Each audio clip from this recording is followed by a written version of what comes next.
20 বছরের পরে আমরা কেমন যেন হঠাৎ করেই বড় হয়ে যাই। হাওয়ায় ভাসতে থাকা ফুরফুরে চঞ্চল জীবনটাই হঠাৎ যেন রেসপন্সিবিলিটি, কমিটমেন্ট, হার্ডওয়ার্ক এমন সব কঠিন কঠিন শব্দগুলো লাগাম লাগিয়ে দেয়। জীবনে ঠিক কি করতে চাইছি এটা বুঝতে বুঝতেই শখের বাক্সে তালা মেরে হাতে তুলে নিতে হয় দায়িত্ববোধের চাবি। বাইরে বেরোতে ইচ্ছে করে না, বন্ধুদের ফোন ধরতেও ইচ্ছে করে না। কেমন যেন সবকিছুর ওপর থেকে হঠাৎ করেই বিশ্বাসটা উঠে যায়।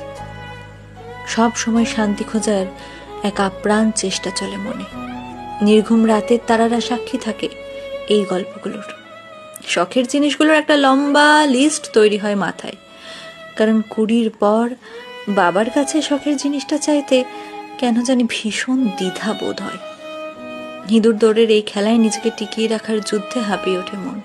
ছোটবেলায় বড় হতে চাইতাম, এখন বড় হয়ে গিয়েও মনটা কেমন যেন সেই ছোট্ট আমিটাকে খুঁজে বেড়ায়। 20 পর আমরা আসলেই বড় হয়ে যাই।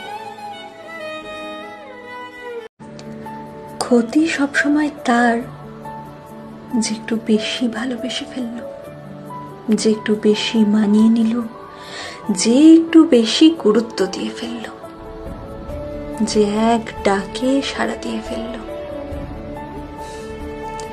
যে একটু মিষ্টি ব্যবহারেই গলে গেল, যার রাগ ভাঙিয়ে দেওয়া দারুণ সহজ ব্যাপার, যে দূর থেকে মঙ্গল কামনা করলো সেই মানুষটার, যে মানুষটার জন্য তার সব কিছু এলোমেলো হয়ে গেছে।